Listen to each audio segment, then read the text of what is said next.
White Fox Media.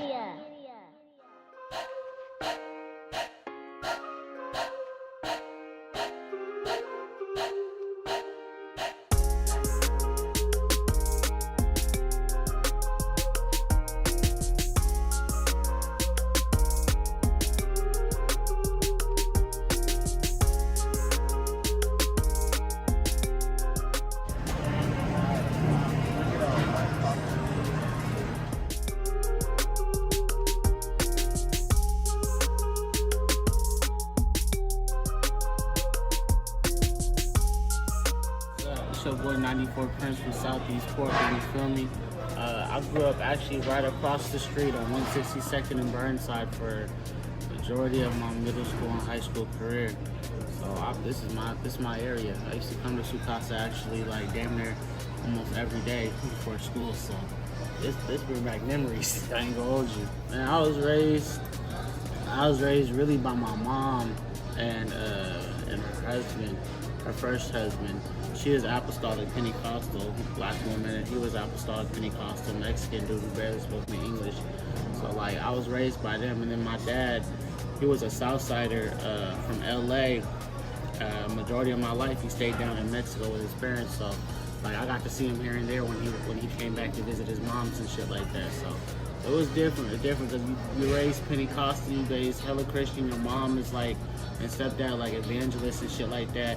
But the rest of your family hood niggas, you feel me? So it was like I was really raised by Christianity and gangsters. You know, 6th grade year, we left from across the street, went all the way up to Seattle. I met my granddaddy for the first time, got to meet him and the whole family. Found out my whole family was pimps and hoovers. So it was like, it made sense because down here I was fucking with the same niggas, you feel me? So it kind of made sense growing up that lifestyle. I was in and out of situations. I was always sent over to somebody else's crib and shit like that. Eventually, my older brother, Zay, which is Diamond Gang Zay, he do music too. He pretty much taught me the game and shit like that, you feel me, and how it really is. And then before he had to go do his hard time, I got to pretty much kick it with him, Josh, and everything like that. And then when he got out, I was already in the music situation, but then that's when Queese got out too, and then me and Queese been doing music ever since, and that's our little brother right there. But yeah, I've been mixed up with with Southeast Portland for a minute. I went to Mill Park, to HB Lee. I was supposed to go to Reynolds. I ended up going to a charter little free public charter school called Learning Entrepreneurship High School, LEAP. And then I bounced out to Vancouver and did my little, sophomore, half a sophomore, half a junior before I had to go do the Get Back program because I got kicked out of Hudson's Bay for a minute. So I had to go do a Get Back program before I ended up at Lewis Park High School where I graduated from out there in Vancouver. But music's always been in me low-key. My mama, she wanted us to be preachers, so we was always in church school. I went to Christian college for a minute because of my mom. So like she always had it in us, but she would preach or she would do Sunday school and my stepdad would preach and I would go around the churches and I would sing before they would go up there and preach.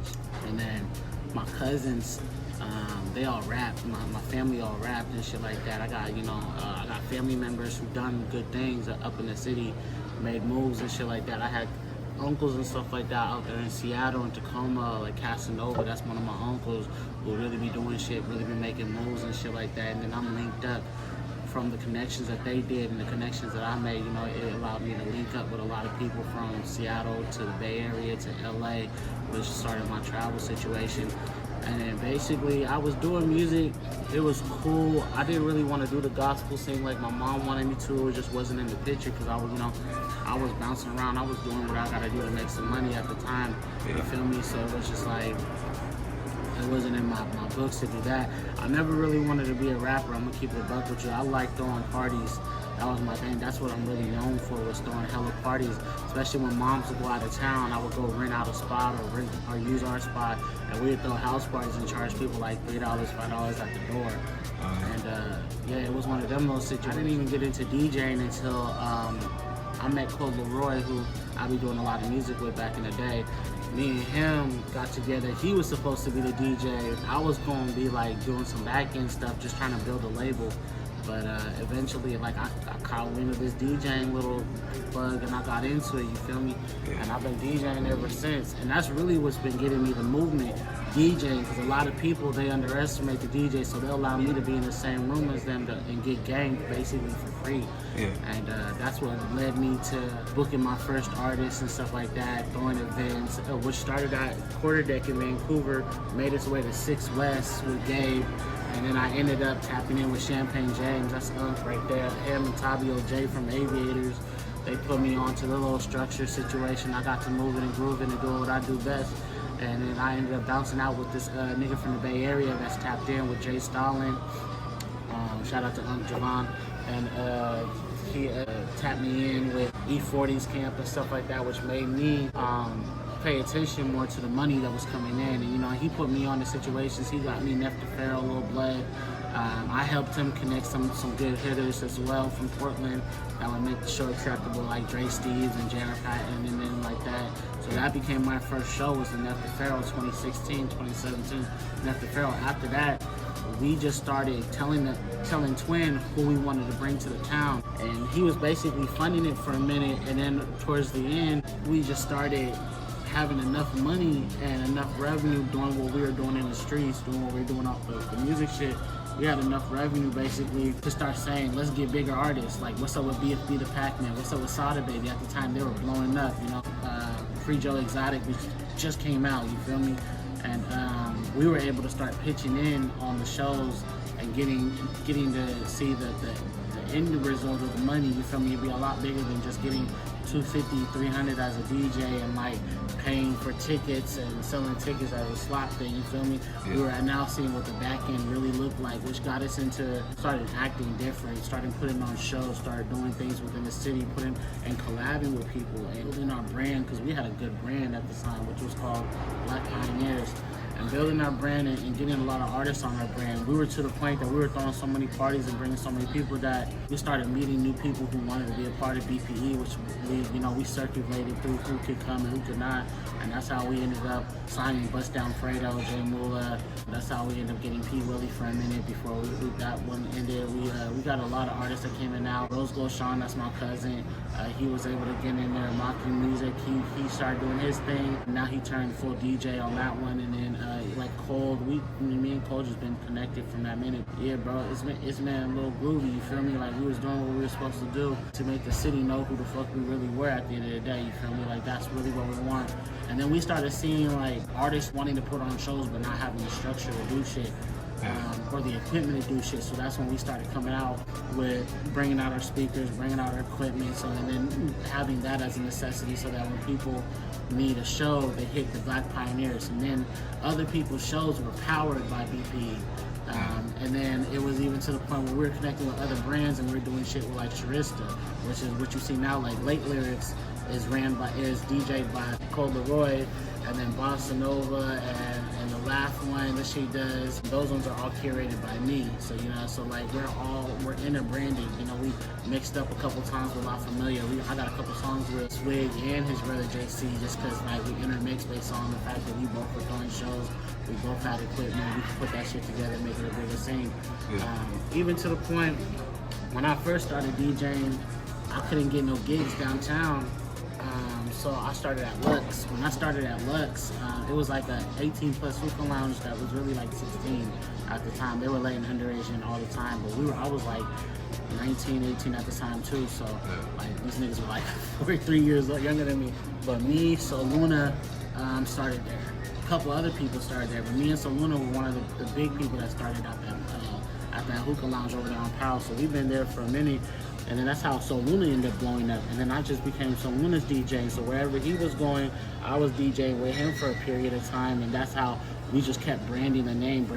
That's why So Luna's name is so good right now, because he's been moving through Lux and then moving through the house party scene and then throwing off his own house parties.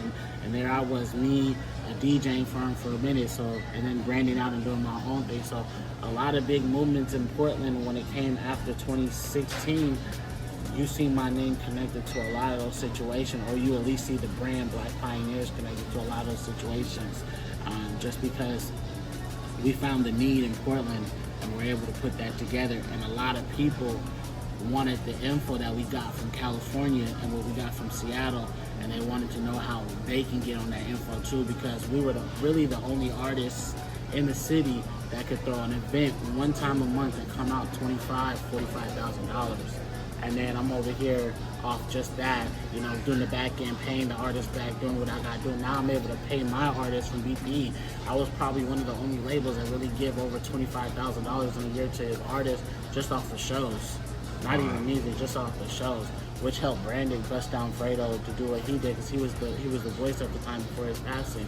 And then now, right now, as far as what we got going on now, because Bust Down Fredo is gone, unfortunately, now my little brother's stepping in and he's taking the ranks. He's the face of BPE musically, and then we have Jay Mula, who's the promoter side of BPE, who makes sure that, you know, the name's still going. He's downtown doing what he's doing in Chinatown, trying to make sure, you know, the name's still alive. So a lot of people right now, like, we're already on our second generation of people from BPE, so I'm just managing that. I do music here and there. I got a couple shows coming up. You know, we got the Stephen G show about to pop up and shit like that.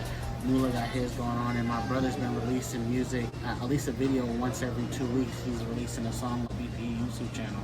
So our focus right now is just promoting PDX Squeeze and keeping the BPE name alive. You feel me? I mean, some real shit. Like, I was at Splash for a minute. I did one day at Shake, and then boom, I got sent to Spark. So I'm at Spark for a minute. Me and the club owner Rex was really cool people. Big Burr had just came off of For the Love of Bobby. He was one of the contestants on For the Love of Bobby, which is on Juice Network. And I had known some of the baddies, and I was in the nightclub scene. I was doing my thing. So Burr sent, when they were telling Burr that they were trying to come to Portland, he was like, I know this DJ. He's in Portland. Me and him share the same birthday. He's one of the best DJs. He be popping. He be having all these other artists come to Portland, and he be paying for them to come to Portland. Let me call him and give him the info. So he hits me. He sends me the info. I lock it in. I'm tapping in with Rex from Spark. I'm tapping in with everybody else. Elevate ended up getting involved too, and basically we ended up getting the Baddies West to come to Portland at Elevate and at Spark, which is now Bizu, which used to be called Dirties. So boom, now that's what we're doing. I posted the flyer on my Facebook, and in 1 hour, it was reshared 153 times, and the tickets sold out in 1 hour. It was one of the fastest shows ever released to Portland, one of the fastest ones. 153 reshares, sold out. It was already there. VIPs, shit went crazy. And I found out that because I was DJing the show for them, I was also going to be on TV. So it was really cool. So one of the episodes of Baddies West, the second night, because Elevate got the first night, the second night of Baddies West here in Portland, I was on that TV show. Actually, there was a big ass fight, and they ended up using my voice like commercial preview, what to expect for the next week coming. And it was literally me screaming on the mic talking about y'all acting like y'all never seen bad bitches before, losing nothing but like fight. So yeah, that was crazy, man. I got to be on TV for a minute, nigga. I got to meet all the baddies. I'm like locked in with some of them. I know them on a personal level. I'll tap in with them here and there. And then we were able to, because off of that, we were able to bring some of the baddies back to Portland. Some of them still fuck with us. I mean, if you go look at Jay Mula's page, he's with Slim from Baddies. I want to say she was on Caribbean and she was on Midwest. But he be fucking with Slim all the time. She be here in Portland all the time fucking with Jay Mula. Like, we really tapped in with the Baddies situation. It was hella cool getting to meet them and shit like that. Nigga, yeah, it was smooth. And it was literally all because I fucked with Burr. Me and him have the same birthday. We've done interviews together. And I fuck with bro tough. No problems with him. And because of my own little situation, emotion I got in the city, he just made one phone call and passed the buck.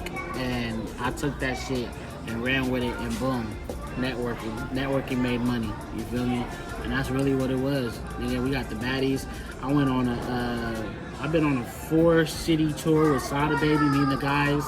And me and nigga, we smoked with Snoop Dogg. Nigga, we done. Nigga sat with Kirkle twice. Nigga, we've been to Jay Stalin's crib. We've been to his studio a couple times. We've been to, nigga, I had margaritas with that nigga. That nigga played me a whole 15 song album while drinking beer at this Mexican restaurant in Modesto off some weird shit. I've gotten some things for Keek Sneak while he was out here. Man, I got some things for from Mr. Fab's when he was out here. I fucked with Mr. Fab. I got some pictures with bro. He's cool people. Nigga, I accidentally sent Shooter Gang Coney to a tutor's house on the wrong block. He ended up going to 122nd and like Division, and I realized I sent him to like the wrong hood to fuck with a bitch. Nigga, I've done some dumb shit, bro. But like, and it's all off of networking on everything I love. Like everything's been off of networking, bro. Like damn, it's like it's crazy. I went on a 2 days tour with Stevie Stone. Ended up linking up with Big June after that in San Diego, flying out there. And then while we were out there, we met up with some of the Siete niggas. Didn't even know that they were the Siete niggas. Flew back to Portland, did an interview with Siete Gang Yabby, and realized that was the same nigga I met out there in Dago. And now Yabby's one of the biggest things to blow up on the West Coast right now. And the whole time I got like 2-3 interviews with bro. And I've been doing shows with him. I've probably done like 5 or 6 shows, and 2 of them I put on myself with T-Baby and shit like that from the actors. And then we also got the actors going on. Right now we got Stevie G coming out, which is cool. I'm trying to get Flashy B to come out in April. I'm trying to get Kirkle to come out too, because I fuck with the Texas vibe. We're about to leave the Texas, go fuck with Big X the Plug, try to get him to come out to Portland too. Like all based off of just networking. Somebody mentioning my name or tapping in or sending somebody to me, and us like basically being like, yeah, we fuck with bro, let's see if we can make something happen. But yeah, bro, networking is amazing, nigga. I wouldn't have gotten Baddies without somebody just thinking of me and being like, this might be the right route. Yeah, Bridging Town, pull up, 162nd to start. Nelly's Taqueria, man. You get yourself a Whyte Fox burrito. This shit hard as hell. I ain't gonna hold you. It's fire.